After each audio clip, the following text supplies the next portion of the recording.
Good morning. It's a beautiful Saturday morning in northern Lower Michigan. I thought this would be a good opportunity to show you what's happening in the potager, the kitchen garden. We are next to a moderately busy road, so I apologize in advance for any traffic noise that might interfere.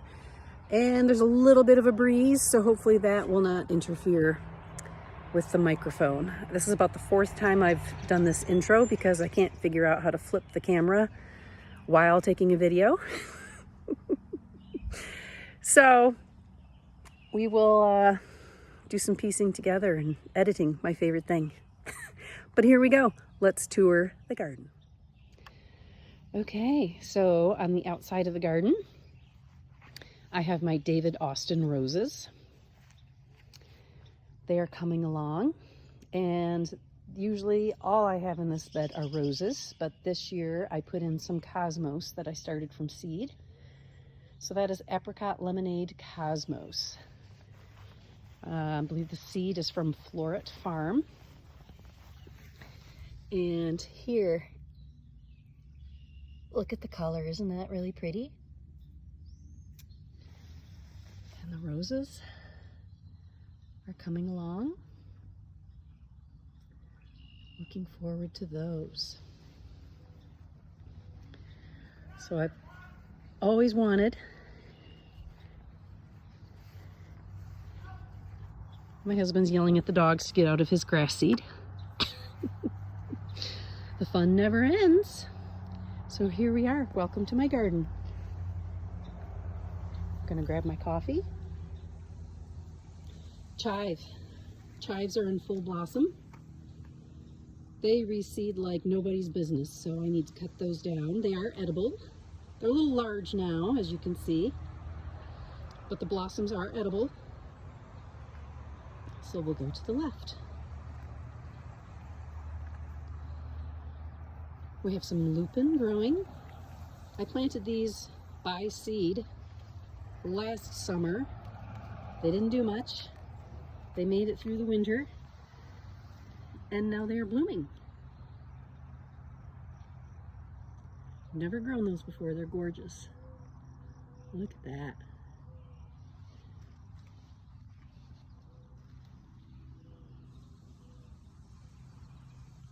So pretty.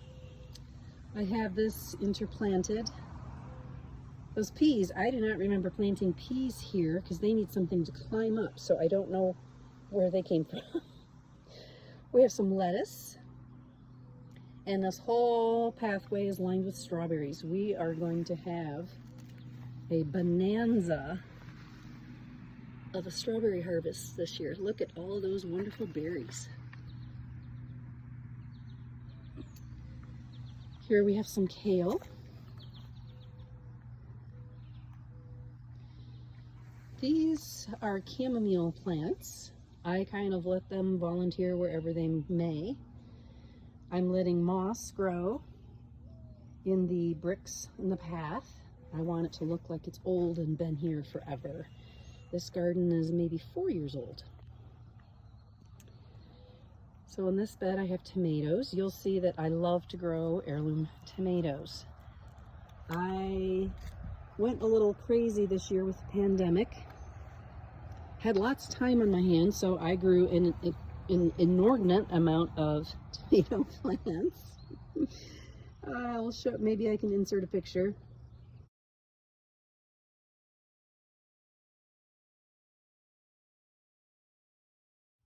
So these are German Giant here.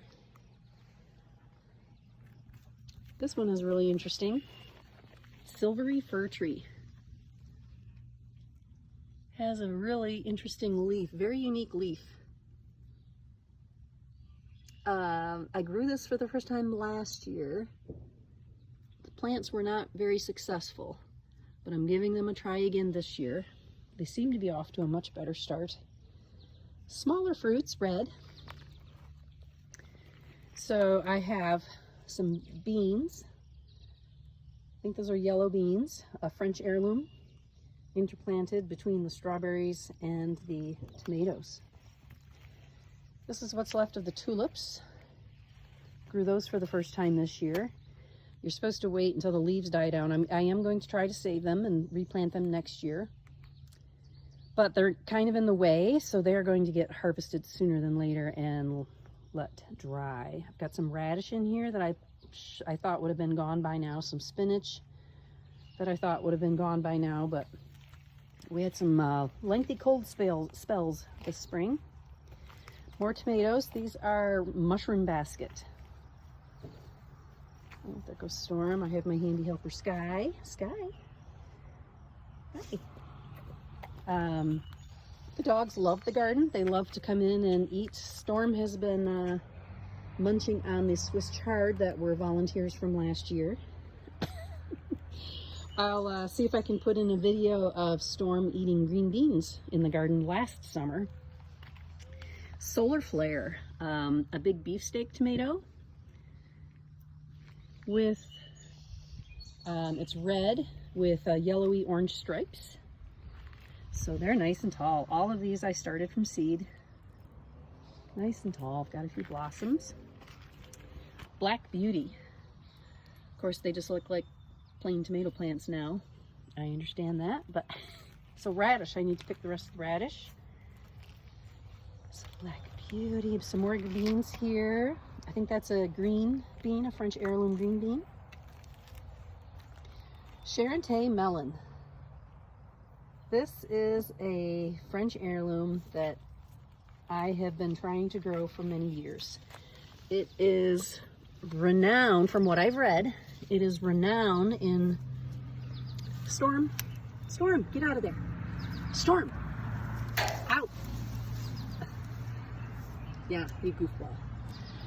It's renowned in France for its flavor. They say in Provence you can smell the melons from the road, and the most fragrant melon that you can ever eat. And I've been trying to grow these things without luck.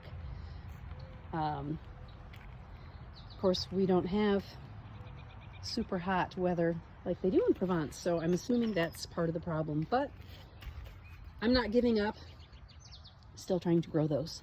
So here I have my Esplier, it's a French word, Espliered apple trees.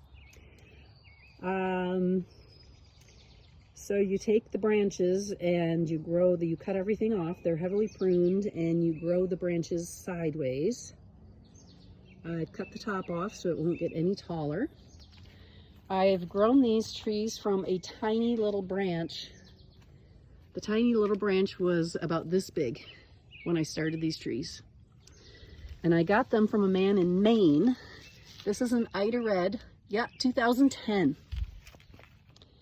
And this should be the biggest year for apples yet. Look at all the apples. I don't spray them, so I do have issues with the apples. So I need to find out what a good spray is. These are San Marzanos. I planted some morning glory, not morning glory, is it clematis or clematis? I don't know. Oh, Forellenschluss. It's an heirloom lettuce. Another apple tree. We'll just keep going on the outside and then we'll show some more of the inside of the garden. So this one is a Spencer. Not as many apples, but we do have some here.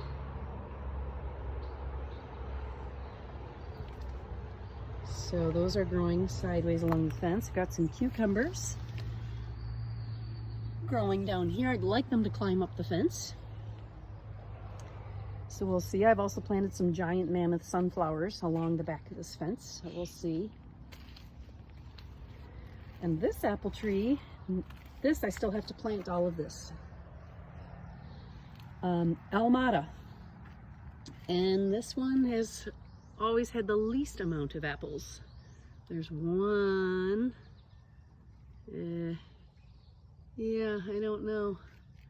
Oh, here's some more up here. Not sure about that one. More cucumbers. Pink brandywine. From what I've read, brandywines are notorious for being difficult to grow. Maybe that's why I've never had success with them, but we're still giving it a shot. They're supposed to be delicious. Some more tulips that I need to pull out. Oh, and you'll notice that all of my tomatoes have marigolds underplanted around them. It is said that marigolds help prevent insects and worms and things like that. However, I still do get tomato worms, so tomato worms are not turned away by the marigolds, but it's now a tradition that I do. I think it's very pretty. It also helps bring pollinators into the garden, so the pollinators are here and ready to go by the time the tomato blossoms are out. So I like that. Well, let's see, we didn't see what. Oh, mushroom basket again. Somehow I got confused and planted those twice. Vintage wine, that is a variety I have not grown before. And look at all the strawberries. I'm growing some tatsoi. Never grown that before. I'll give it a shot. It's coming in. And this is an annual flower, stock. Those I also started from seed. I put them in the shadier, of course it's early morning. This side of the fence gets a little shade later in the day from our maple tree here.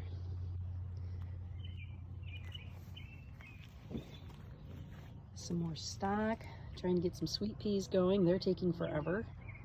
Or should I be eating sweet peas by now? Some more lettuce.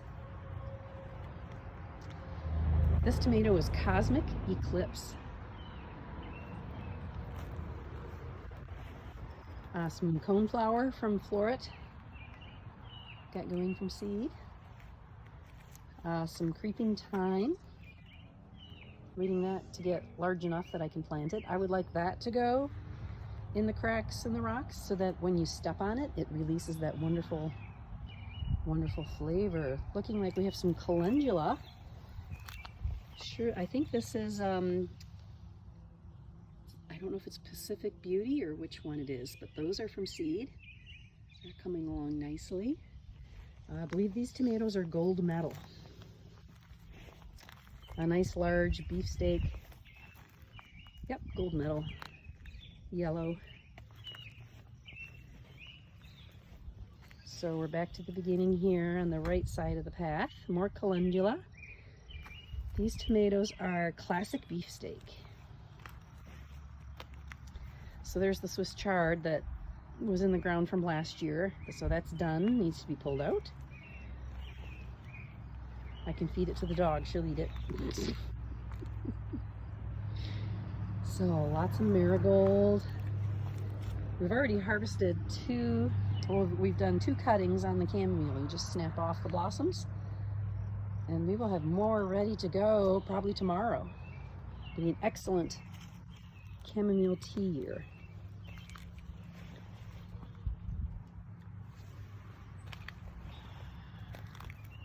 So let's see, and you'll see everything is closely planted together.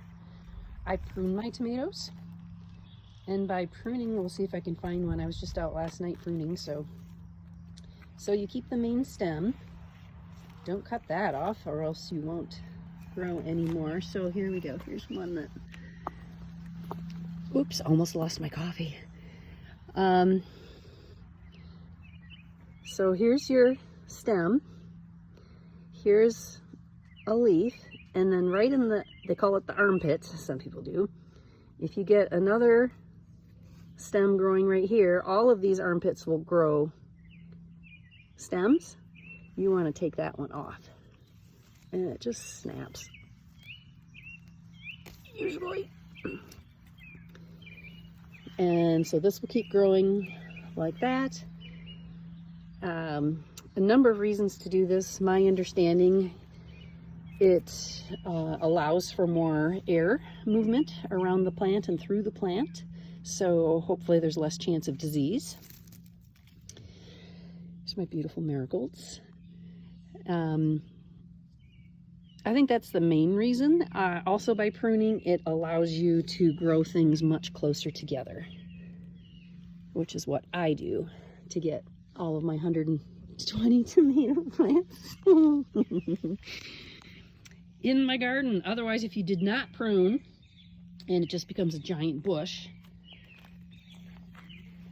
you have more chance for disease and mildew and things to get trapped inside there. And they need more space. They need to be spread more apart, farther apart. Oh, let's see. So I believe this, I forgot to tell you what these are. I think this is a German giant, another beefsteak. I have a zinnia. I did not start these, but there's a zinnia. This is some garlic. Waiting for that to mature. That was in Michigan. You need to plant your garlic in the fall. This is sage. And the flowers so pretty. Let's see, these tomatoes, San Marzano. Oh, that particular one is a San Marzano. Some dill. Those little guys are eggplant. I don't know, I've never had luck growing eggplant. I'll see. Those are from seed. They might get pulled out. We'll see. So these tomatoes are all looking great. So this one is leaning. We had such a windstorm with Cristobal, however it's pronounced. That sucker came through all the way up here in northern Michigan. The wind was horrendous. So here in this one you can see, these are called suckers. You see how that little guy's coming right there? You can leave it, but you need a lot of space and air movement. And I grow everything very tight, very close together. So those need to be pruned off. Let's see, these are, oh, San Marzanos. So here's a garlic. I don't know if Michigan, I said, you have to plant your, they say by the 15th of October, you should get your garlic in the ground for next summer. I've got some peppers. These I started by seed. As you can see, they look a little, peaked. For some reason, I don't know why, I had aphids on these in the house. Nothing else had aphids. I used neem oil, insecticidal soap. Nothing killed the aphids. But I almost killed the plants, as you can see, by applying all of that stuff and soaking the plants, trying to get rid of the stupid aphids. So they're growing lots of new leaves with our shorter growing season, and if we don't get consistent heat, they probably are not going to produce. So we shall see. That's a black pepper. This is an orange, mini orange bell pepper. I'm trying to grow celery for the first time. Those are from seed. I've got a giant red and a Chinese pink. There are two varieties.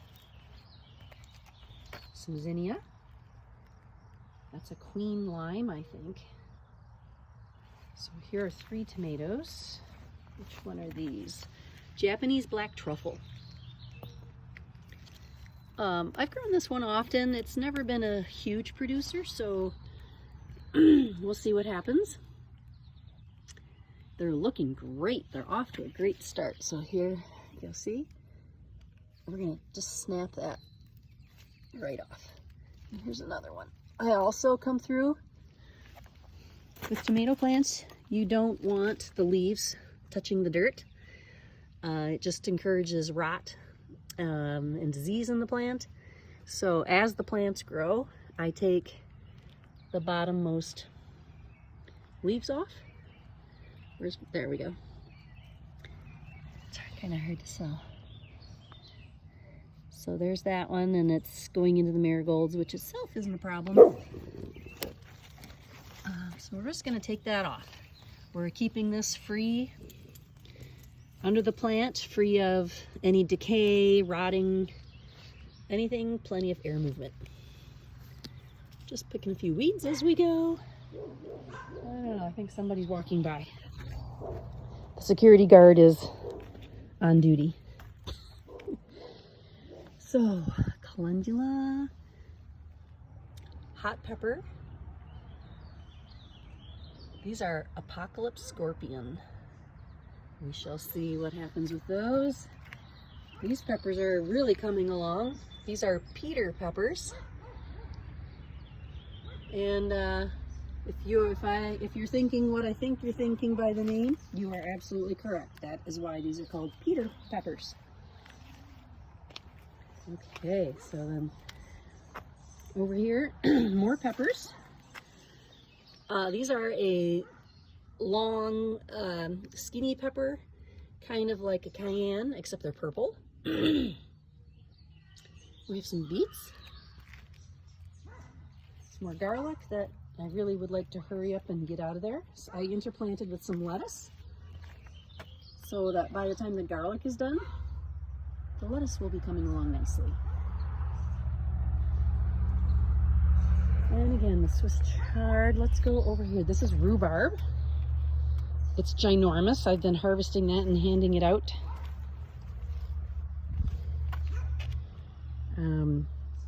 But I need to cut some and freeze it. I'm waiting for the strawberries. My favorite jam is strawberry rhubarb. Got some onions, celery. Oh, and these, violet jasper. These tomatoes are violet jasper. So, yep, we're gonna take that little, guy off. So, and then more peppers. Planted some more beans, those are coming up. So I have a lot more things to plant. The first round of carrots, I have not seen them come up at all, so I need to redo carrots. There's a calendula about to bloom. Isn't that a pretty color? I think one is strawberry blonde and the other is Pacific Beauty. Maybe this is strawberry blonde. Okay, so let's, I don't know, hopefully this video is, you can actually see. I wasn't really paying too much attention to the video. So here it is.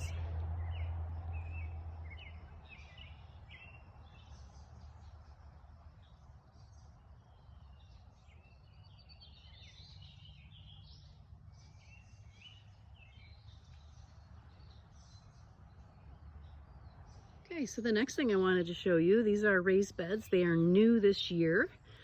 I'm getting into growing flowers, cut flowers for bouquets and arrangements.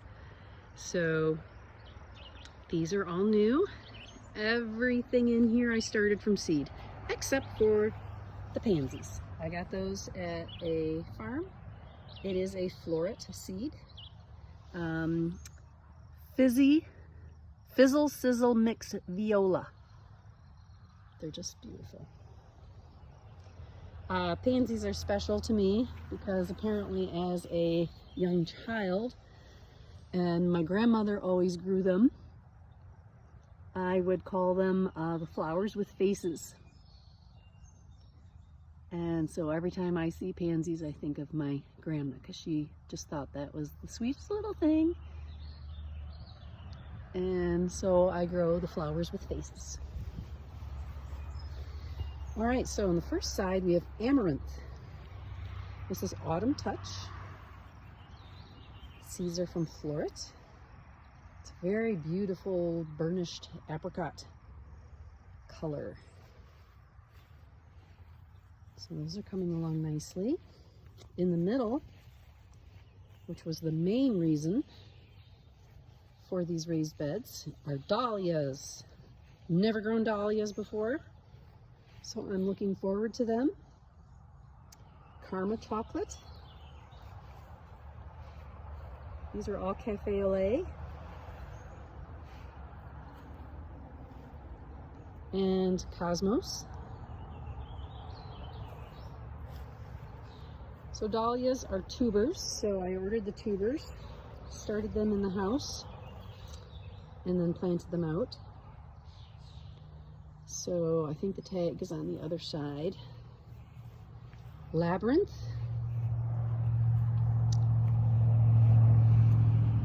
Breakout. Snow Country. And these plants are all supposed to get 40 to 60 inches tall, so I'm so excited. In the front of these I have Calendula. No, sorry, Canterbury Bells. Canterbury Bells mixed colors. On this side I also have Canterbury Bells. And these Dahlia, Avignon. And in the front, it is Gallery Art Deco. Those are a little shorter. Those are the shortest ones, so I put them in the front. That one's getting a nice blossom. Karma Lagoon. Ooh, there's another blossom. Otto's Thrill. And Io? A-I-J-O. Not sure how to pronounce that one. Poppies. These I did not start. I got those from the local farm. It is a floret seed once again. Black Beauty and Amazing Gray. And look, the first pod is coming up. So that's exciting. And on this side, we have stock. It is Apricot. And in the garden, I had another one, I think it was called Shades of Autumn, not sure. And then the Dahlia, so let's go and read the tags on the Dahlia over here.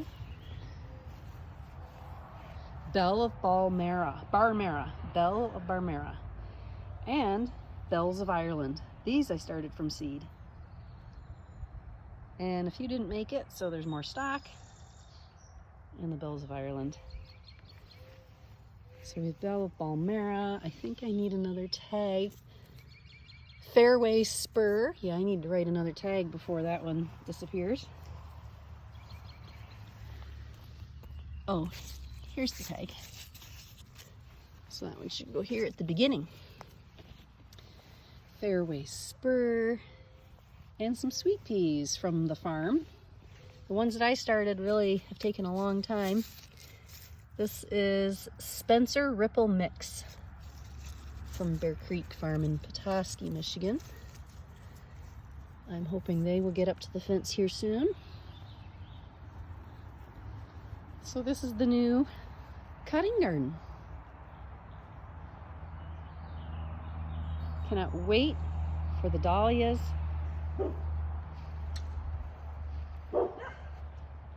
And there's the vegetable garden.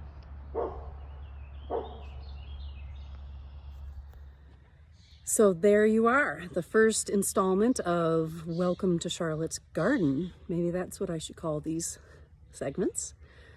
The gardening season in northern Michigan is just getting underway. You generally should not plant anything out in your gardens, vegetable gardens, before Memorial Day. So the fact that I still have things to plant, no concern whatsoever in the middle of June. Gardening season technically is only 2 weeks along for us northern Michiganders. So we're just getting started. Hopefully you liked the gardening post. If you'd like to see more, let me know. If nobody says anything, then maybe this is it. All right, thanks so much and have a great day. All right, now I'm up across the street at the family farm, and I just finished my remainder of my tomato plants. I could not throw them away or let them go to waste. I don't know how many I sold, 150 plants. I think I planted 150 plants and I had extra, so they're up here at the garden. I'm trying something brand new this year to cut down on the maintenance of the garden, seeing as how I've got so much down at the house to take care of, and I don't want to spend more time than I have to weeding. So I'll give you a short little tour of what I've got going this year, and it's an experiment. I've never done it before. We'll see how it works. Okay.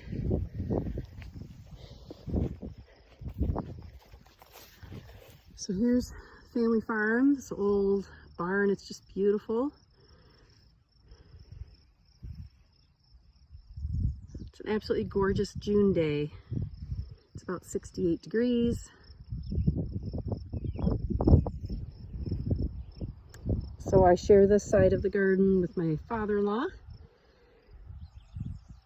His favorite thing to grow is sweet corn, and he grows the best sweet corn you have ever tasted in your life.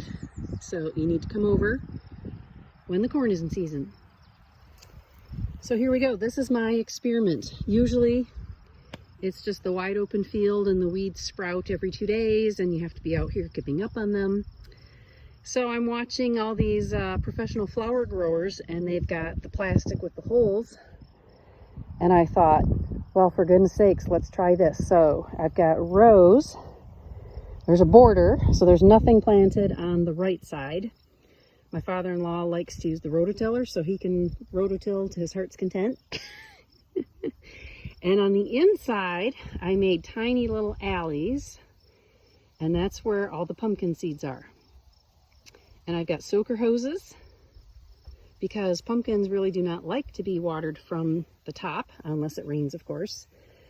So I'm trying this. I've never done it before.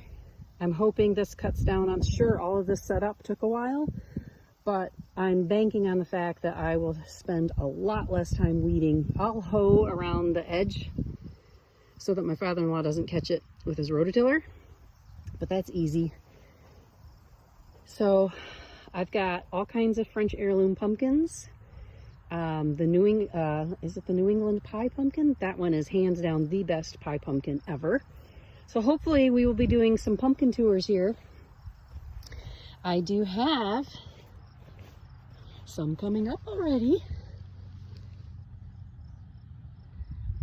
So that's very exciting. And there's some bigger ones down here. My favorites to go are the American term is Cinderella Pumpkin. If you're a French speaker, you can pronounce it, of course, the way it's supposed to. Rouge vie de temps. We call it the Cinderella Pumpkin. It's a French heirloom. Gallo de Cygne. That is another French heirloom. That's the one that looks like it has warts growing all over it. What else did I grow? Oh, another one which is new to me this year, flat white boar. And it's like a Cinderella pumpkin, but it's flat. And it's white. So that's exciting. I've got more of my Sharon Tay melons going up here. Noir de Carme melons. I planted some watermelon. We don't need a lot of watermelon, but I had the seeds, so there's watermelon seeds in here. Marina di Chioggia. Cucumbers. And so this is what I built today. These were the plants left. These were all the tomato plants left after I planted as many as I could at the house, and sold as many as I could and gave away as many as I could, and this is what was left. So I just put this up today. I'm going to put a few more stakes in to hold that fencing up. I just turned on the soaker hose. So there's a soaker hose. Beautiful. Much more efficient watering, I'm banking on. If you have comments or experience in this, let me know. I had 3 plants left, so I'll put individual stakes on those. I couldn't throw them away. And these are the only 2 pumpkin plants that sprouted when I tried to start the seeds inside. These are Big Macs. And I do have Big Macs. Yes, I did have Big Mac seeds left over. So those are Big Mac's pumpkins. These started inside. Look at that, nice blossom already. But, so there we go, my big gardening experiment. That windstorm that we had, some of these fabric covers were completely ripped off well, not completely ripped off, but half of it was completely ripped off. So had to do a repair job, put more stakes down, put stakes down the middle. And so there we are. And these tomatoes, I am not going to prune because I'm going to have hard enough time pruning the ones that I have down at the house. So these are going to be allowed to just fly as they will, and we'll see what happens. We shall see what kind of difference in the fruit, if any, between these that are not pruned and the ones at the house that are. So, gosh, yeah, look at, I love these soaker hoses. So here's where I've got it connected to the hose. Yeah, right there, right on the root, protected under the cloth. The plan is less weeding, less effort, more efficient watering, and we'll see what happens. Thanks for watching. I hope you enjoyed the garden tour. There probably should be some knitting coming soon, and I hope you all have a wonderful day.